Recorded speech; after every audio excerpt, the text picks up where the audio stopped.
आज मैं आप सभी के साथ जैसन की स्टोरी शेयर करने जा रही हूँ। जैसन एक ऐसे व्यक्ति हैं जिनके साथ 2004 में एक दुर्घटना घटी और इस दुर्घटना में उनका मस्तिष्क छोड़कर जो सिर से नीचे का जितना भी हिस्सा है वो पैरालाइज हो गया। और इस दुर्घटना के बाद उनके जीवन में जो परिवर्तन आए और ये दुर्घटना क्यों घटी उनके जीवन में, क्या कारण था, इस प्रकृति ने उन्हें इस दुर्घटना के लिए क्यों चुना और किस तरह से जैकब ने इस दुनिया में जन्म लेने से पहले ही सोल वर्ल्ड में अपने लिए इस जीवन का चुनाव कर लिया था। और इस जीवन का चुनाव में किस तरीके से उनके जो फैमिली मेंबर्स थे वो भी इस चुनाव में, इस डिसीजन में उनके साथ थे। लेकिन इस स्टोरी को शुरू करने से पहले आप लोगों का जो एक सवाल मेरे पास आता है कि मैं क्यों सिर्फ इसी तरह के केस लेती हूँ जो कि विदेशों से संबंधित हैं, पुनर्जन्म को लेकर या नियर डेथ को लेकर। मैं भारतीय समाज में जो केस होते हैं मैं वो क्यों नहीं लेती हूँ, ये सवाल अक्सर पूछा जाता है। वैसे तो इस विषय में भी अगर मैं डिटेल बात करूँगी तो उसके लिए मुझे पूरी वीडियो बनानी पड़ेगी, लेकिन बहुत कम शब्दों में बात को समेटते हुए कि पहले तो जब इस तरह का कोई केस होता है तो जांच वहाँ से शुरू होती है जहाँ से डाउट होता है। भारतीय समाज में इस सब्जेक्ट पर डाउट है ही नहीं कि मृत्यु के बाद जन्म भी है और मृत्यु के बाद एक दुनिया भी है, इस पर डाउट है ही नहीं। तो कोई बहुत ज़्यादा साइंटिफिक रिसर्च जैसा नहीं किया जाता। और दूसरा, अगर आप सही तरीके से रिसर्च करना चाहते हैं तो ये समय के साथ साथ आपसे धन की डिमांड भी करता है। और भारतीय समाज अभी इतनी ज़्यादा जागरूकता नहीं है कि इस सब्जेक्ट पर यदि कोई रिसर्च करना चाहे तो उसे एक जो धन की आवश्यकता होती है उसकी पूर्ति की जाए। लेकिन पाश्चात्य जगत में ऐसे कुछ बड़े व्यक्ति हुए हैं जिन्होंने अपने धन का प्रयोग, जो लोग इस तरह की रिसर्च कर रहे हैं उनको इस कार्य को आगे बढ़ाने में अपना धन उन्होंने इन्वेस्ट किया है। दूसरा, जब इस तरह की रिसर्च शुरू हुई तो एक सवाल खड़ा हुआ कि इस तरह की जो केस होते हैं ये सिर्फ भारतीय समाज में या एशिया जगत में, जहाँ पर इस तरह के जैसे कि बौद्ध धर्म है, जैन धर्म है, हिंदू धर्म है, जहाँ पर इस तरह की चीज़ पर बिलीव किया जाता है, सिर्फ वहीं क्यों होते हैं। जब इस रिसर्च की शुरुआत हुई, बहुत बड़े जो इयान स्टीफनिस या और भी बहुत से लोग हैं जिन्होंने इस सब्जेक्ट पर जब रिसर्च शुरू करी तो इस तरह के सवाल उठे।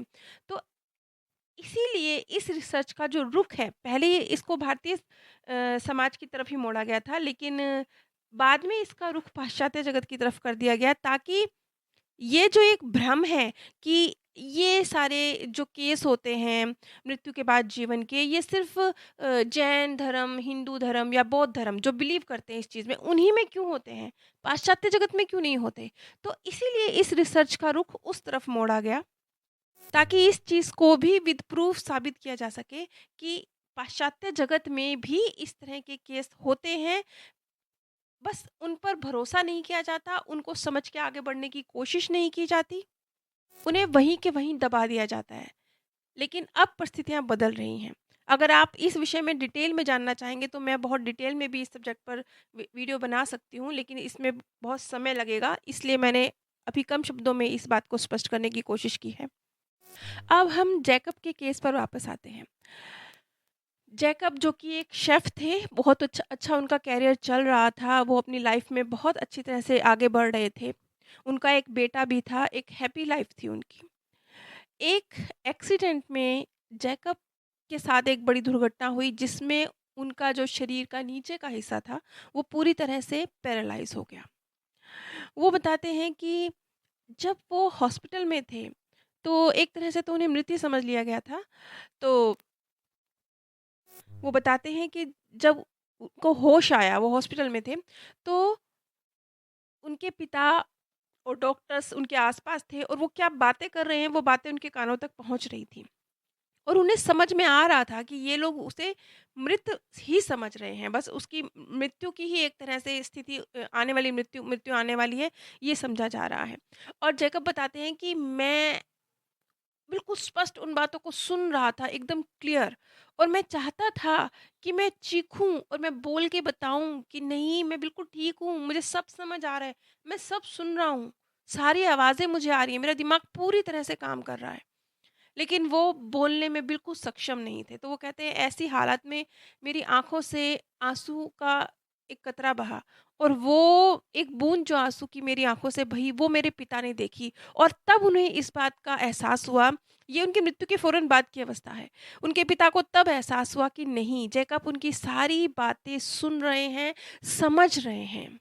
उनका दिमाग पूरी तरह से कार्य कर रहा है।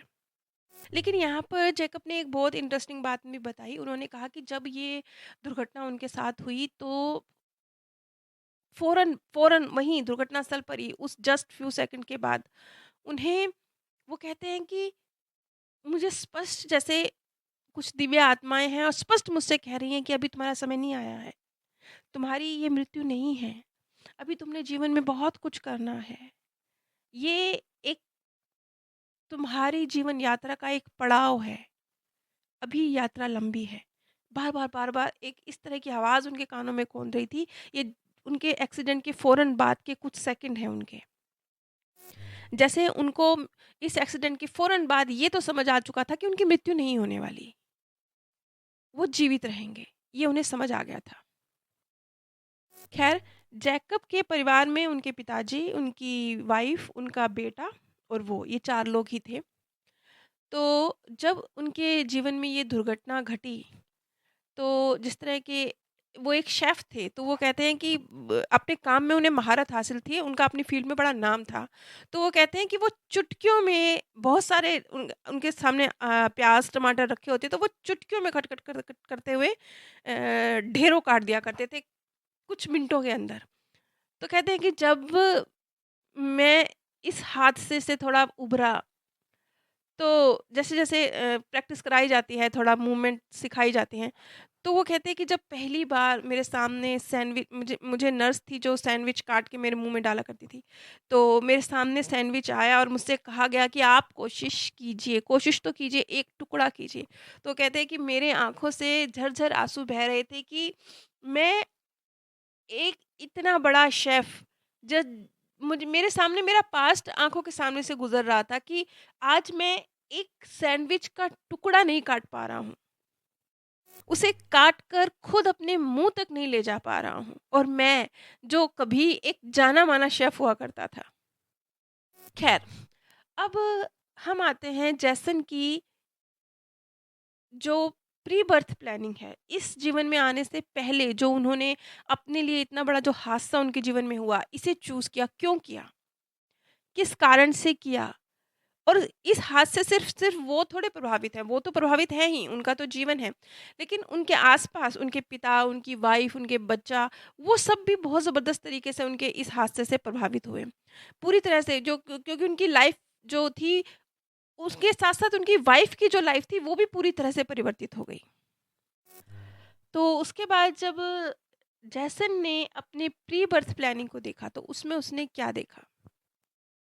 जैसन के अंदर धीरज की बहुत बहुत सारे उन्होंने जीवन जिए, लेकिन इतने सारे जीवन जो उन्होंने जिए, इसमें धीरज की बहुत कमी रही।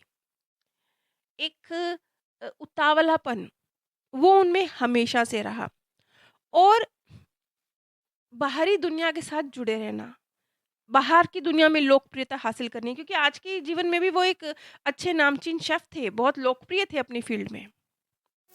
तो वो जो लोकप्रियता थी, वो उन्हें बाहर की दुनिया की तरफ, क्योंकि मुझे लोकप्रिय होना है, वो वाली जो उनके अंदर भावना थी, बाहर की दुनिया की तरफ खींचती थी, और वो अपने अंदर से कभी नहीं जुड़ते थे। अध्यात्म उनकी लाइफ़ का हिस्सा पिछले कई जीवनों में नहीं रहा। ये उनके जीवन का एक बहुत बैकड्रा था। उनको लगता था कि ये जो धीरज की उनके अंदर कमी है, और वो अपनी हर खुशी को अपने लोकप्रिय होने में ही तलाशते हैं, ये गलत है। उनकी सोल को ये चीज़ सीखने की ज़रूरत थी। और इसके साथ-साथ जैसन बहुत गहराई से मैं एग्ज़ाम्पल बन पाऊँ, बहुत लोगों के जीवन को एक पॉज़िटिव रास्ता दे पाऊँ, ये उनकी जो चाहत थी, सार्थक करना चाहते थे वो अपने जीवन को। और कुछ लाइफ़ लेसन ऐसे थे जिन्हें वो पिछले लगभग 7-8 जीवन उन्होंने जिए, जिसमें वो नहीं हासिल कर सके, उन्हें हासिल करना चाहते थे। ये समझ लीजिए कि वो ये मान के चलते थे कि पिछले 7-8 जीवन में जो नहीं हासिल किया, वो एक झटके में मुझे एक जीवन में हासिल करना है। जैसे मान लीजिए कोई व्यक्ति बोले मेरा वज़न बढ़ गया है, वज़न बढ़ने में तो मुझे 10 साल लगे, लेकिन अब मैं इन्हें 10 महीनों में ख़त्म करके दिखाऊँगा। तो जब सोल वर्ल्ड में जन्म से पहले जैसन के पिताजी, उनकी वाइफ़, उनकी बेटा और उनकी माताजी, जो कि इस बर्थ में, अब इस हादसे से पहले वो जा चुकी थी, उनका स्वर्गवास हो चुका था। ये सभी एक ग्रुप में प्री बर्थ प्लानिंग चल रही है, जन्म से ले पहले उनके जीवन में क्या घटना घटेगी। तो जब वो अपने मार्गदर्शक की सहायता से अपने लिए इतनी मुश्किल चीज़ का चुनाव कर रहे हैं, तो उन्होंने स्वयं ही अपनी माताजी को अपने इस जीवन की त्रासदी में से बाहर निकाल दिया। क्यों? क्योंकि उनकी माताजी की जो सोल, जो जो आत्मा माता का रोल प्ले करने वाली थी जैसन की लाइफ में, वो एक तो निहायत ही प्रेम है दोनों में, दूसरा वो इतनी ज़्यादा कैपेबल भी नहीं है वो सोल कि वो इस परिस्थिति को हैंडल कर सके। वो इतनी ज़्यादा पावरफुल सोल नहीं है। उनकी पावर के कम होने के कारण वो अपने पुत्र के साथ इस इतनी बड़ी दुर्घटना को सही तरीके से हैंडल कर सकने में सक्षम माँ नहीं है। तो शायद ये भी एक वजह रही, और भी बहुत सारे कारण रहे होंगे, लेकिन ये भी एक वजह रही कि जैसन की जो मम्मी जी हैं, इस दुर्घटना से पहले ही वो इस दुनिया को अलविदा कह गई, और इस दुर्घटना को उन्होंने अपने जीवन में देखा ही नहीं। लेकिन अब हम आते हैं उनके पिताजी की, उनकी वाइफ़ की, विशेष तौर पर उनकी वाइफ़ की तरफ। क्योंकि जो जीवन में बहुत बड़ा जो स्ट्रगल झेला, वो अपने पति की इस हालत के बाद उनकी वाइफ़ ने झेला। और आज की तारीख में भी जैसन की वाइफ, जिनका नाम डेवीना है, एक इस तरह की महिला हैं जिन्होंने जैसन को इस मुश्किल परिस्थिति में इतने प्यार से सँभाला, उन्हें कभी इस चीज़ का एहसास नहीं होने दिया कि वो किसी भी तरह से कम हैं, या अब वो उनके जीवन में कम अहमियत रखते हैं। ऐसा कोई एहसास कभी भी डेवीना ने जैसन को नहीं होने दिया। यहाँ तक कि जैसन बताते हैं कि वो अपने बेटे के साथ फ़िशिंग करने जाया करते थे, तो एक दिन वो उदासी भरे स्वर में बोले कि अ, अब मैं तुम्हारे लिए उस तरह से एक अच्छे पिता का रोल प्ले नहीं कर सकता, तुम्हारे साथ फ़िशिंग करने नहीं जा सकता, तुम्हारे साथ खेल नहीं सकता। तो इस पर एक छोटा-सा बच्चा है, लेकिन उस छोटे से बच्चे का भी जवाब था कि नहीं डैडी, फ़िशिंग पर तो हम अब भी चलेंगे, बस थोड़ा अलग तरह से फ़िशिंग करेंगे। जबकि जैसन का बेटा वो आत्मा है जिसने, जब ये रोल डिसाइड किया गया जैसन के द्वारा, तो उसने इस रोल के लिए हामी भरने से इनकार किया था। उसने कहा था कि नहीं, मैं आपसे बहुत प्यार करता हूँ, मैं आपको इस स्थिति में नहीं देख पाऊँगा। एक तरह से जैसन का बेटा भी कमज़ोर सोल ही था, वो भी इतनी हिम्मत नहीं रखता था कि वो अपने पिता को इस अवस्था में देख पाए। शायद यही यही वजह रही होगी कि जैसन का बच्चा उस टाइम बहुत छोटा था जब ये दुर्घटना घटी। शायद इस वजह से इस दुर्घटना का बहुत ज़्यादा जो एक तकलीफ़ होती है बच्चे के रूप में, उसे इतनी ज़्यादा तकलीफ़ नहीं हुई होगी। अब हम फिर से जैसन की जो प्री बर्थ प्लानिंग हुई उस पे आ जाते हैं। तो जब ये प्री बर्थ प्लानिंग चल रही थी, तो उनकी मम्मी का रोल प्ले करने वाली आत्मा ने स्पष्ट शब्दों में ये बात कहा कि नहीं, मैं इस एग्रीमेंट के लिए एग्री नहीं हूँ। इसलिए क्योंकि इससे पहले कई जीवनों में भी मैं तुम्हें कई बार खो चुकी हूँ। बहुत सारे जीवन काल ऐसे रहे हैं जिसमें तुम मुझसे पहले गए हो, और मैं अब इस चीज़ को दोबारा नहीं झेलना चाहती। चाहे तुम मेरे सामने जीवित रहोगे, लेकिन तुम अपनी बॉडी में कैद रहोगे, ये मैं नहीं देख सकती। अब जैसन की मम्मी का रोल जो आत्मा प्ले कर रही थी, उनका स्पष्ट कहना है कि वो बहुत बार पहले भी जैसन और उनकी मम्मी जी, मतलब अपने माँ बेटे का ही रोल उन्होंने प्ले किया है कई बर्थ में, और एज ए मदर उन्होंने कई बार जैसन को खोने के दर्द को सहा है, कई बर्थ में रिपीट हुआ है ये। और अब वो एक बार फिर इस चीज़ को बर्दाश्त करने में सक्षम नहीं है। ख़ैर, अब उनकी मम्मी जी के क्या लाइफ़ लेसन थे, उन दोनों के क्या कार्मिक अकाउंट है, वो चीज़ तो अलग है, वो चैप्टर तो यहाँ नहीं खुलता, क्योंकि वो इस पूरे सीन में कहीं मौजूद है ही नहीं। ये भी संभव है कि शायद इस तरह की परिस्थितियों की आवश्यकता ही ना हो अपने कोई लाइफ लेसन सीखने के लिए। अब उनकी मम्मी जी को इस तरह की किसी ट्रेजेडी से गुजरने की ज़रूरत ही ना हो। शायद इस वजह से वो इस सारे सीन में शामिल नहीं रही।